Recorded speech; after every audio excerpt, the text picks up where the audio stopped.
is Sherry Reiches, co-founder of Rappaport Reiches Capital Management, and thank you for attending Investing 101 Essentials for Success.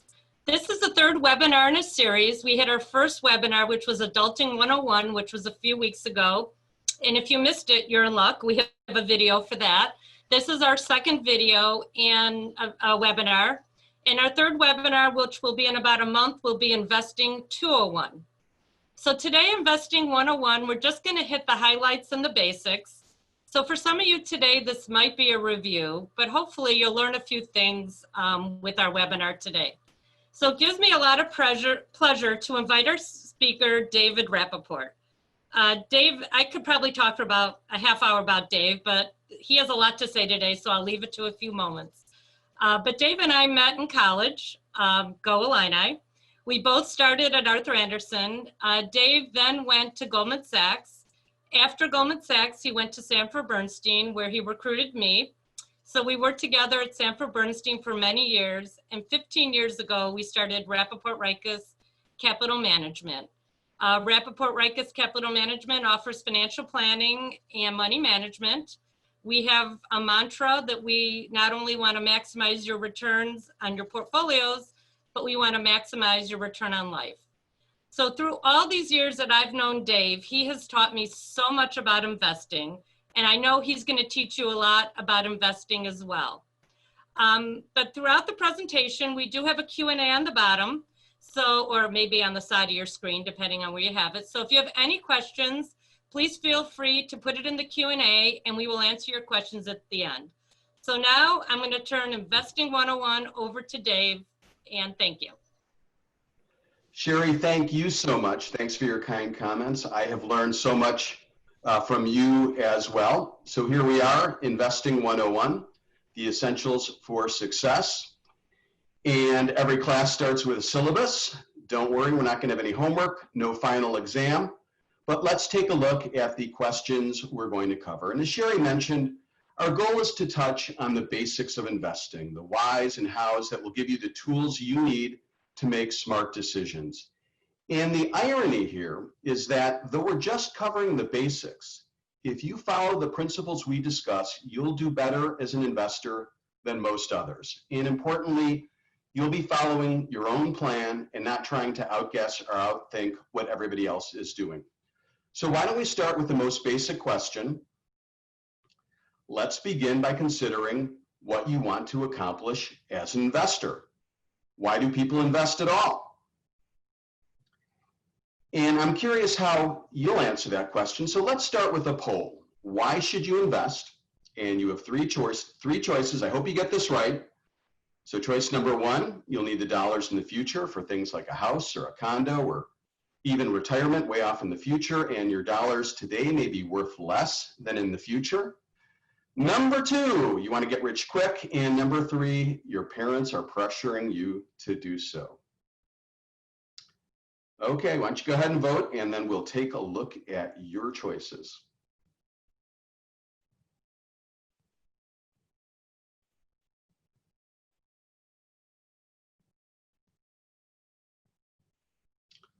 Okay.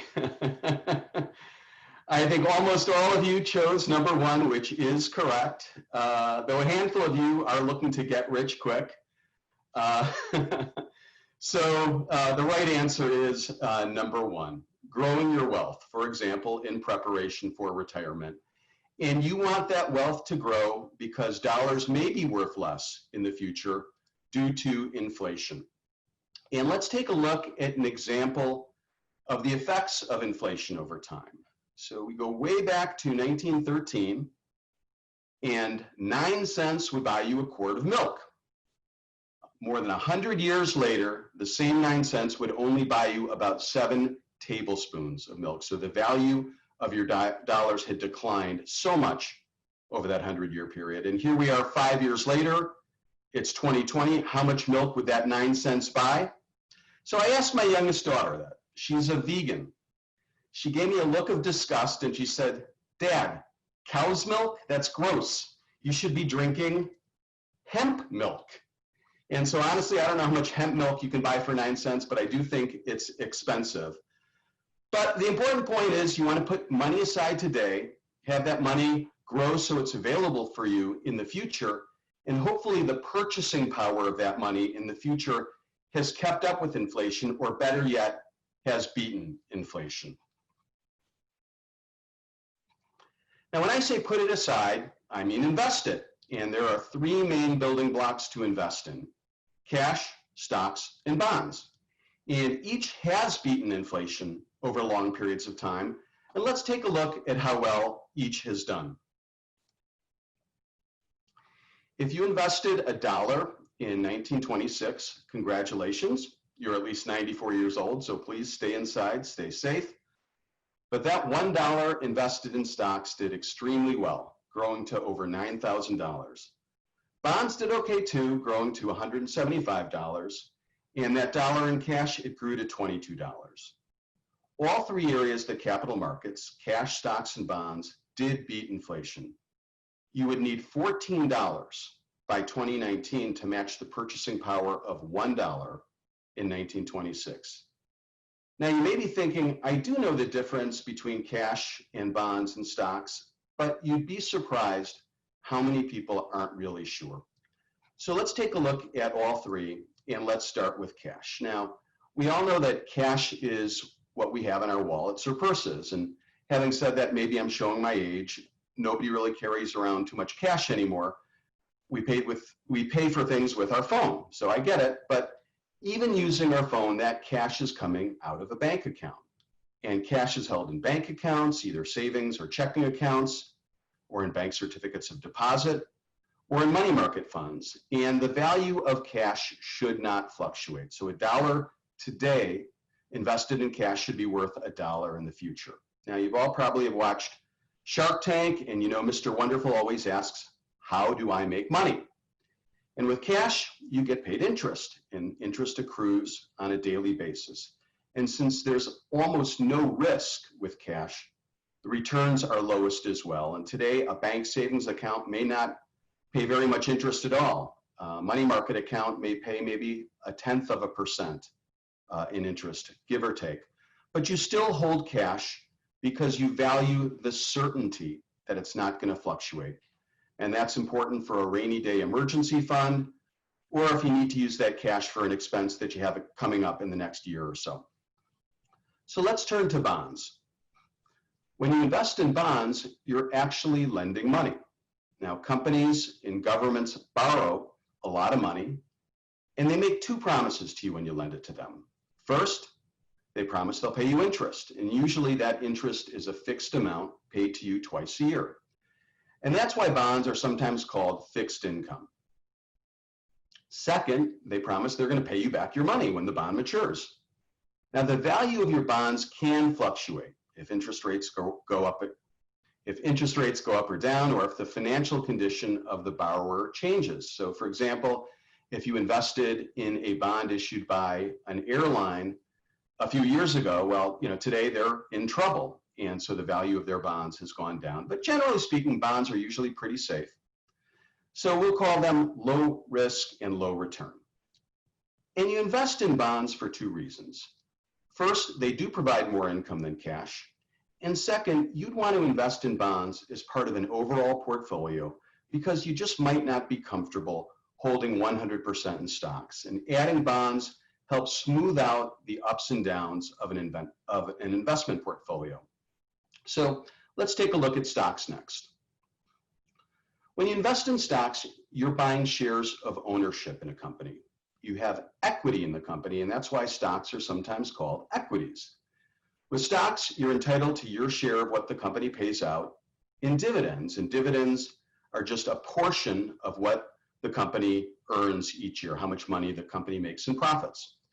So when you invest in a stock, you're hoping that the company does well and it grows its profits each year. And if that happens, your ownership stake will increase in value, meaning the stock price goes up. But that's not certain at all. So you look at companies today like Neiman Marcus or JCPenney, which thrived years ago, but today are looking at bankruptcy. So there's no certainty that you're going to do well or even get your money back. So that means high risk. And as an investor, you've been rewarded for taking that risk by achieving high returns. So you want to invest in stocks because you want your money to grow.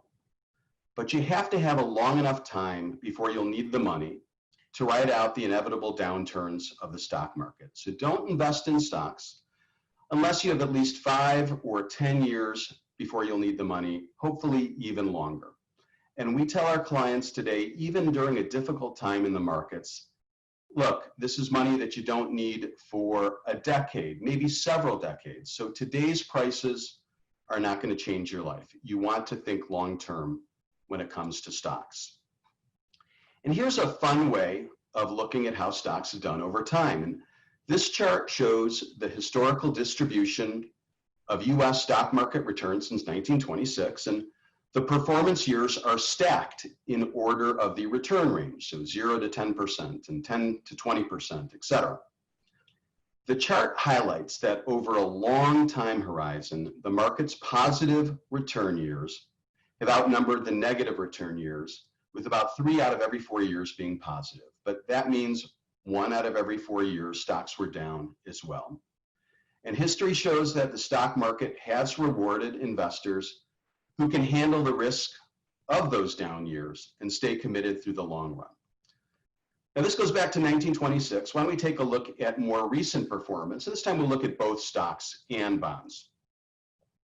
Here we're going to go back to 2005, and I want to highlight a couple of years. So do you remember 2008? That was the year of the great financial crisis. And you could see stocks were down 39% that year. But if you look at the next couple of years, they bounced back nicely. If we take a look at this year, 2020, we show performance through the end of April. And bonds have done well because investors look at bonds as kind of a safe haven during difficult periods for the economy or difficult periods for the stock market. And it has been a difficult time, to state the obvious. Stocks are down about 13%. But if we kind of look at the long stretch, again, going back the last 15 years, you could see returns for both stocks and bonds were pretty good, a little over 4% for bonds and over 7% for stocks. So I hope that gives you an idea of how stocks and bonds can bounce around, and again, the need to be in it for the long term. So we're going to move on to a question that we get asked all the time. What's the difference between a mutual fund and an ETF? And what about stock indexes? What does it mean that, when I hear the Dow Jones was up or down? So why don't we start with mutual funds? And mutual funds are simply baskets of stocks or bonds, an entire portfolio that's been put together for you and managed by a professional. And often mutual funds contain hundreds or maybe even thousands of individual stocks or bonds. You can buy or sell mutual funds through a brokerage account or an IRA account at firms like Schwab or TD Ameritrade, or you can go online and open an account directly with a mutual fund company like Vanguard. And one thing to note about mutual funds, when you're buying or selling a mutual fund, you get the price of stocks or bonds in the fund at the end of the trading day. So we're going to take a look at ETFs next. And ETFs are very similar to mutual funds. Again, it's just a basket of stocks or bonds. But one difference is that ETFs constantly trade throughout the day as long as the markets are open. So mutual funds and ETFs are very convenient ways to invest in stocks or bonds. And they're not always only stocks or only bonds. Many funds are balanced, meaning they own both stocks and bonds. So we'll move on to indexes next. You hear on the news that the Dow Jones is up, or unfortunately the Dow Jones is crashing. So what does that actually mean? The Dow Jones is an index. And an index is a hypothetical portfolio of stocks that tries to represent how the overall market is doing. Now, the Dow Jones Industrial Average is kind of a strange index in that it only contains 30 stocks, but it's been around the longest and most people have heard of it, so it's widely quoted. A better indication of how US stocks are doing is the S&P 500, which tracks the 500 largest stocks in the US market. And then you often hear about NASDAQ, and NASDAQ is another index. But NASDAQ has a large focus on technology companies, Microsoft and Apple and Google and Netflix, those kind of stocks. Now, you can invest in mutual funds or ETFs that follow these indexes. And those funds are called, kind of obviously, index funds. And they're a great choice. And when we work with clients, we use index funds or similar funds that track the market.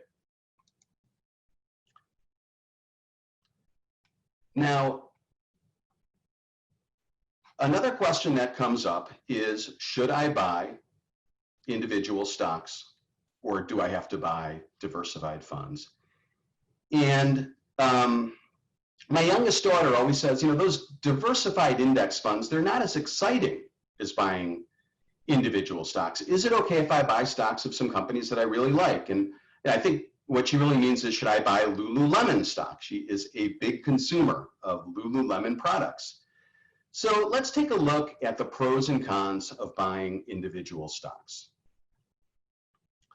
When you buy one stock, or perhaps a couple of individual stocks, you're taking on the risk of those specific companies versus a diversified mutual fund that takes on the risk of the market as a whole. Now, individual companies tend to go up or down with much wider swings than the overall market. So by buying an individual stock or a handful of individual stocks, you're taking on more risk. You may do better than a diversified fund, you may do worse, but you could do a lot worse. And it's kind of difficult to pick those winning stocks in advance. So for everyone who bought Apple in the last year, which has done really well, and good for you if you did buy it, there's lots of investors that were just as excited about Uber. And we show a chart on the bottom here for Uber stock, which went public, meaning anyone could buy the stock, about a year ago. And as you can see, it's been a rough ride for Uber investors, particularly over the last several months. So it's important to understand the downside when you buy individual stocks, and we'd advise limiting individual stocks to a small piece of your portfolio. Mutual funds and ETFs should fill out the rest. And those index funds and index ETFs, we think those should be the foundation. And that leads us to our next question: why are index funds so popular these days? So let's take a look at index funds. And generally speaking, there are two different styles that professionals use when they manage mutual funds and ETFs. The first style is called active investing, and it's really that attempt to find the needle in the haystack, to pick the winning stocks and to avoid the ones that they don't think are going to do so well. Like logical, right? Now that compares with the index approach, or as we like to call it, the haystack approach. Instead of trying to find the needle in the haystack, buy the whole haystack. Buy all of the stocks in a particular area of the markets. So which approach does better, needle investing or haystack investing? So let's take a look. This is a chart that shows the 15-year period ending December 31st, 2018. And at the beginning of that period, there were about 2,800 mutual funds that were actively managed, meaning they're trying to find those needles. 15 years later, only 18%, or less than 1 in 5, actually was successful. The remaining 82% didn't do as well as the haystack funds, those funds that own all of the stocks.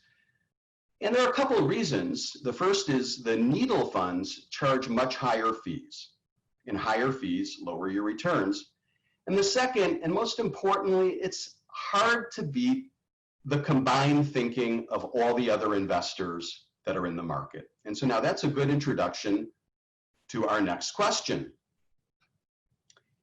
If you're sure that the market is going to go down, doesn't it make sense to sell everything? And you know, it's a reasonable question, particularly in the midst of the crisis we're in, which has had such a negative impact on stock markets around the world. So let's have some fun. Let's take a poll and get your thoughts on if now is a good time to be invested in the market. So here are your choices. Number 1, are you kidding me?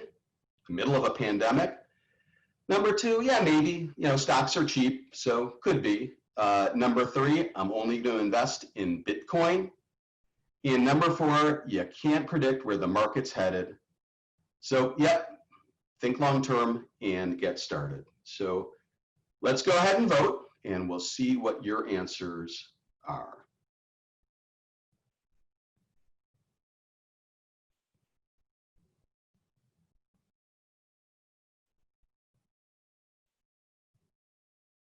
Okay, I think we got a smart group here. Most of you said 92%, no one can predict the market in the short term.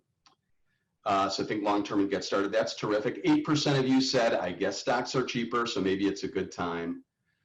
We like the last answer. But nonetheless, if you're sure the market is going to go down, start by asking yourself this question. What do you know that's not already baked into stock and bond prices? What do you know that everyone else doesn't? Every day, over $400 billion of stocks are trading. So that's a lot of investors that are analyzing the news, they're doing research, and they're making predictions right alongside your prediction. So by and large, today's news and predictions about the future are already baked into current stock prices. So every time there's a seller saying, you know, hey, now's the time to get out, the market's going down, there's a buyer that's on the other side of that trade that's saying, hey, now's a good time to get in. There are 2 more questions to ask yourself before trying to time the markets. When do I get out?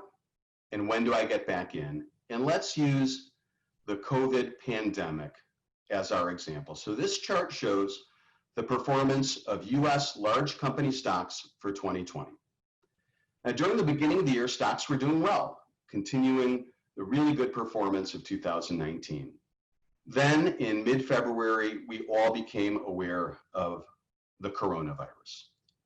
And there was tremendous uncertainty. No one knew for sure the health impact or the economic impact.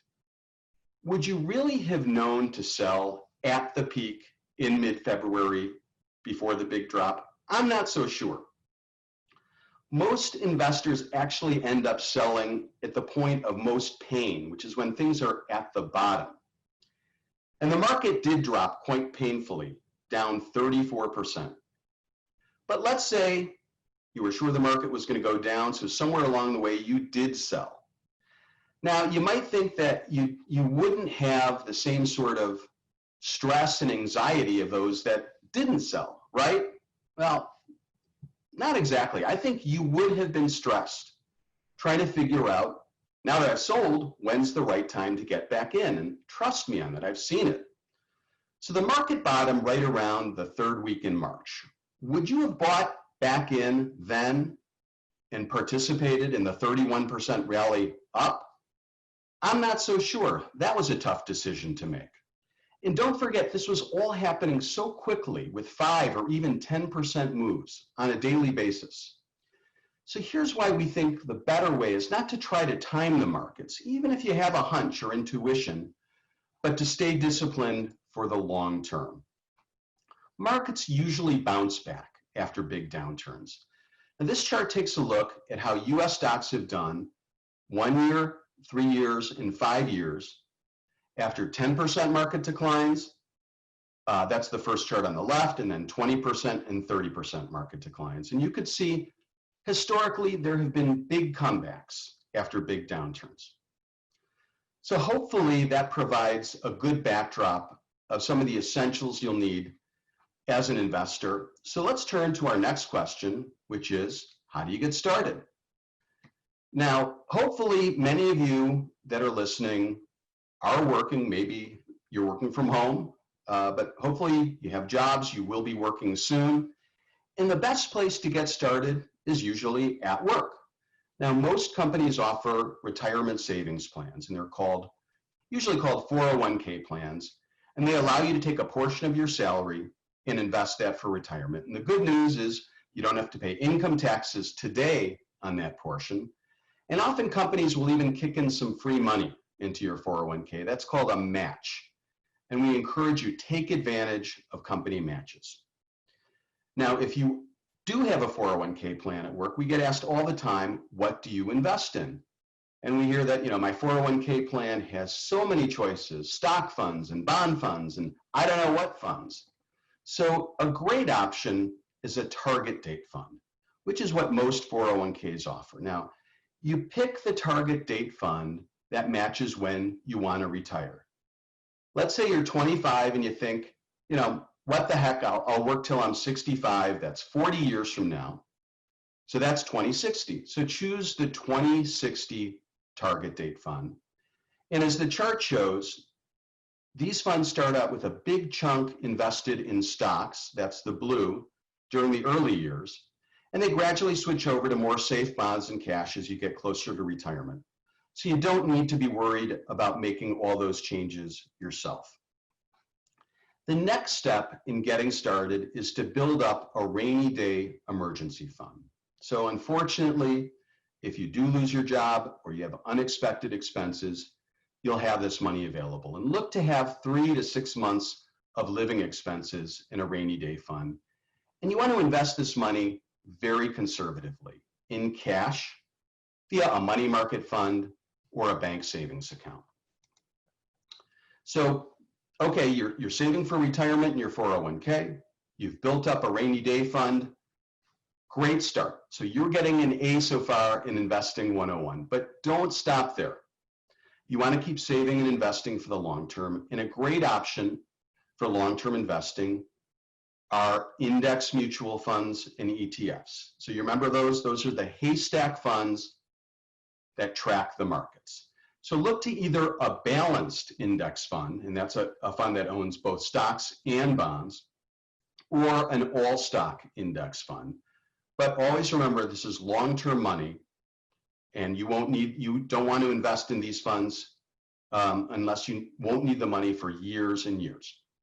So now one more question, and it might be the most important one that we address. How do I avoid big mistakes? And these are mistakes that permanently reduce your wealth.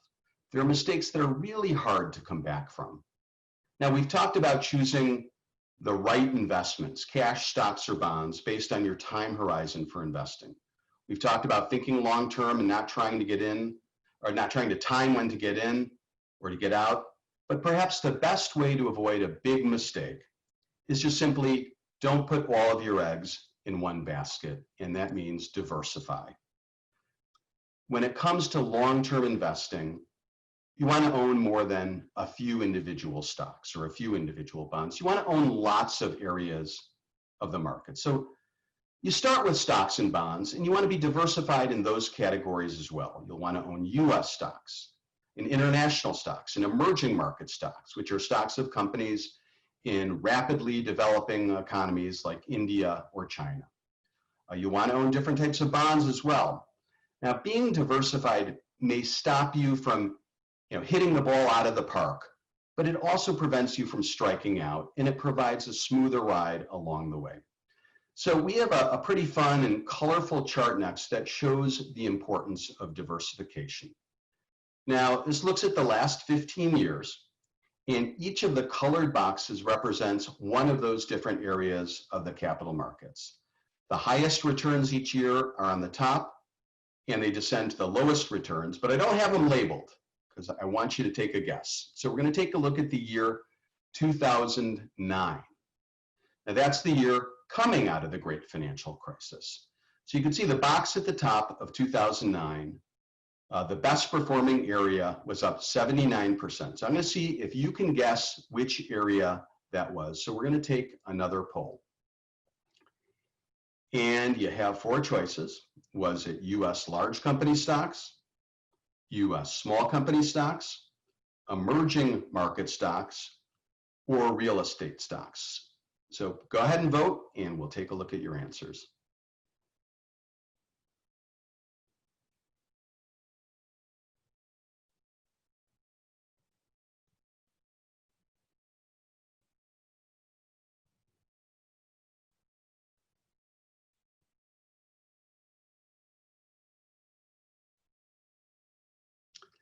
Okay, it's mixed. 21% of you said US large company stocks, and 26 US small companies. The most did say 38% emerging market stocks and 15% said real estate stocks. So the people that guessed emerging markets did get the answer correct. And here, we'll go ahead and show all of those areas. Emerging markets were up 79%, followed by international small cap stocks. And you could see the way the rest of the chart goes. But we think, looking at this chart, it's humbling. In any given year, it's just impossible to predict what's going to do next. So again, be diversified, own all of the areas, but do it in a mix that makes sense for you. And that brings us to our final lesson in Investing 101. And maybe it's a lesson that kind of brings together everything that we have learned. And that's focus on what you can control. You can't control how the markets do. So it's not a great idea to get so caught up and worried about them day to day or week to week. You don't want to wait to start investing for a better time or more certainty. It's always a good time to start now. Create a plan that makes sense for you. Don't worry about what everybody else is doing. Think long term. Don't try to time when to get it in and out, and keep it up. Continue to save and invest in difficult times as well as good times. So that's Investing 101. I hope you've all learned a thing or two about the essentials for success. And let's see if there are any questions. Oh, hi, Dave. I'm back. Terrific. Yes, there were a few questions. And if you have more questions, I'll be monitoring them. So I'll get Dave started and I'll be checking the Q&A. So please feel free because we've got a little time here. But the first question is, I'm young. Should I still own some bonds? All right, it's a great question. If you are young and you have just decades and decades to go before you'll need the money that you're investing, it probably makes sense to be all stocks, or at least close to 100% stocks. But having said that, if you're not going to sleep well at night because you have anxiety about the ups and downs of the markets and it's making you nervous, by all means, be a balanced investor. Own portfolios that own stocks and bonds. Okay, the next question is, you mentioned bonds were loans, Dave. Was there ever a time when the owner of the bond did not get their money back, and why? Oh yeah. No, unfortunately, it happens. And if an investor invests in bonds and the company can't pay the money back, that's called a default. And a lot of times defaults happen during very difficult economic times. So bonds do have risk. There's a category of bonds that are particularly kind of prone to default because they're bonds that are issued by companies that are not rated as well financially. And those are called junk bonds. And junk bonds have more risk, and again, they're more prone to default. So for most investors, we'd encourage them to stick to higher quality investment grade bonds, and that lowers the risk of default greatly. Okay, Dave, I think you piqued people's interest on emerging markets because we've got a few questions here. First of all, how do you define emerging markets? And can you talk a little bit why you think they rebounded so much in 2009? Sure, that's a great question. So emerging markets are economies and countries that are developing, and they're growing very rapidly. I think I mentioned countries like China, India, Brazil, all fall under the umbrella of emerging markets. And one of the reasons that they did so well and came back so much in 2009 is during the financial crisis, they actually had the worst performance. So they had the worst performance the prior year and the best performance the next year. And that's really what you expect out of emerging markets. They really are volatile. They have a lot of risk and a lot of potential for return. So we recommend limiting emerging markets to a small portion of your overall stock portfolio. Okay, and another question is, I work for a company that has a really good return and my company stock has done really well. Should I still invest in other companies and diversify mutual funds as well? Yeah, absolutely. Because think about it this way. Your career, your job is also tied to that stock. So not only do you have a big investment in the company's stock, but your earning stream, the cash flow that you get every paycheck, is also tied to that company's stock. So again, the way to limit the downside is just to diversify and make sure that in addition to that company's stock, you own other investments as well. And what are your thoughts about investing in gold in retirement? Well, I'm not a big fan of investing in gold for the long run. Gold does well during certain time periods, but over long periods of time, your return just won't be as much as if you invested in the stock market. So I don't like gold as a long-term investment. And this may be a little out of our framework, but I'm going to ask it because someone did ask it. What's your opinion of Robinhood app? I think I know the answer, but Look, I think it's terrific. I think anything that encourages investors to start investing and put money away for the long term and uses great technology is terrific. So I'm a fan. okay. And that kind of ties in if there's other phone applications on investing that you've thought of or would recommend. Um, Yeah, there's so many different ways to invest out there. I don't want to recommend, a certain application or program or anything like that. Find something that works for you that you're comfortable with. And another question we have, I'm going to receive my bonus. Should I invest it all at once or how should I invest it? Yeah, we get that question a lot. So you receive a bonus and now you have a lot of cash and maybe you want to invest for the long run, but you're a little nervous about putting all the money to work all at once. So we'd recommend a strategy called dollar cost averaging, which simply means taking the dollars from your bonus or the cash that you want to invest and just spreading it out, let's say, over 12 months. Invest the same amount each month over 12 months. And that takes a little bit of the edge over putting it all to work on the same day. Yeah, a couple really good questions here, Dave. How do you determine which index funds to invest in? Yeah, there are all kinds of index funds. And we recommend investing in index funds that cover kind of the broad areas of an entire market. So for example, in the US stock market, we like index funds that own large companies, mid-sized companies, and small companies as well. There are index funds that slice and dice the market in 1,000 different ways, small cap stocks, small cap value stocks, this and that. But we like the broadly diversified funds that pretty much own everything. Okay, you mentioned that over long periods of time, the stock market has always increased. I know large companies have gotten larger via organic and inorganic expansion, which helps large cap indexes. Over the next 30 years, why might that trend not continue? All right, great question. 30 years is a long time. We do know that there are periods of time where large companies do well. There are periods of time where smaller companies do well. Very difficult to have a crystal ball and say over the next 30 years, one trend will continue or it won't. So I go back to my advice, own both, own large companies and small companies. If you look at the US stock market, it's really about 80%, maybe 90% large companies and mid-sized companies, and only about 10% small companies.